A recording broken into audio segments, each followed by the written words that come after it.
Hello Walbrook and Westbourne.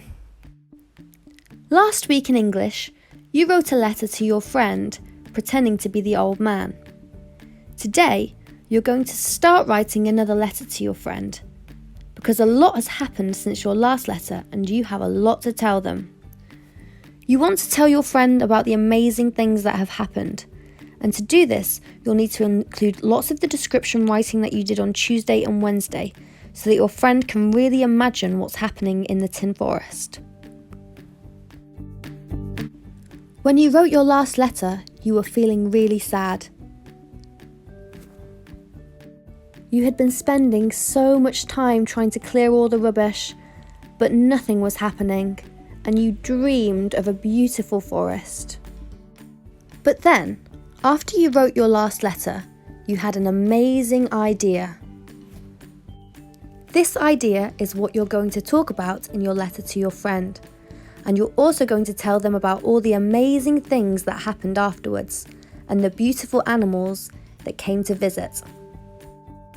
There's a lot to include in this letter, so we're going to write this over today and tomorrow's lesson. Begin by writing the address in the top right-hand corner, and put the date just underneath. Move back over to the left side of the paper now, and just underneath the date on the left-hand side, write Dear and the name of the person that you're writing to. Next, it's time for an introducing sentence. Have a look at these examples to get some ideas. Dear William, you won't believe the things that have happened since my last letter to you. This works well as an introducing sentence because it says that something exciting has happened. It makes me want to read on. Or, I have some incredibly exciting news to tell you about since my last letter. You will not believe what you are about to read. Again, this makes it sound like something very exciting has happened, and it makes me want to read on. You could ask your friend how they are in this sentence too. Pause the video while you write your introducing sentence. Have a look at the ideas for some help if you want to.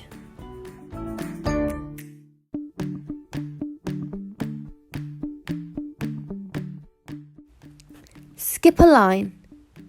Start from the left-hand side again. In this paragraph, you're going to tell your friend all about what's happened. To refresh your memory, listen back to the story again.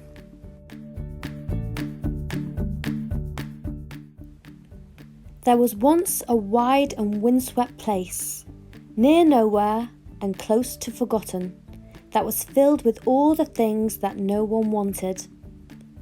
Right in the middle was a small house, with small windows that looked out on other people's rubbish and bad weather. In the house lived an old man. Every day he tried to tidy away the rubbish, sifting and sorting, burning and burying. And every night the old man dreamed. He dreamed he lived in a jungle full of wild forest animals. There were colourful birds, tropical trees, exotic flowers, toucans, tree frogs and tigers. But when he awoke, his world outside was still the same. This is all your friend knows about so far, so you're going to have to tell them about the rest. One day, something caught the old man's eye. An idea planted itself in his head. The idea grew roots and sprouted, feeding on the rubbish. It grew leaves. It grew branches. It grew bigger and bigger. Under the old man's hand, a forest emerged. A forest made of rubbish. A forest made of tin. It was not the forest of his dreams, but it was a forest just the same.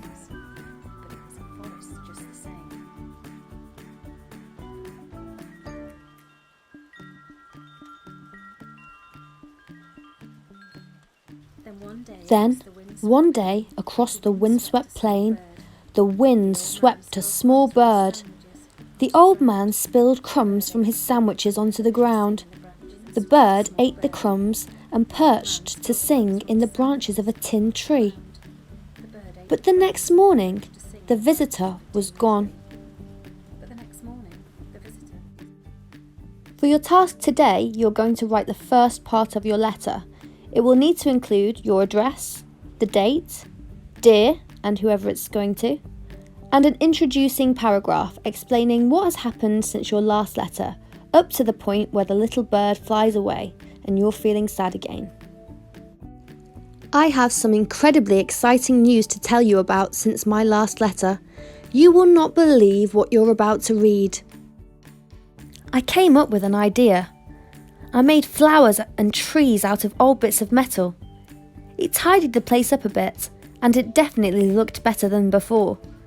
Then, the next day, a small bird appeared. I fed it bits of my sandwich and it perched up in the branches of my tin tree. But the next morning, it had flown off again, and I was so sad.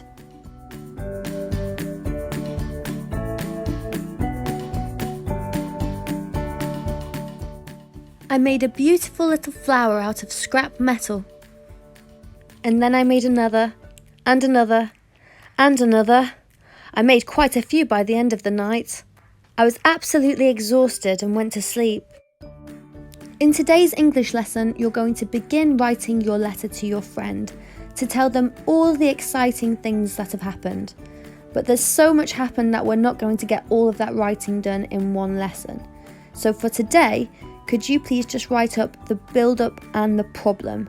So no further than the little bird flying away, and we will do the rest tomorrow.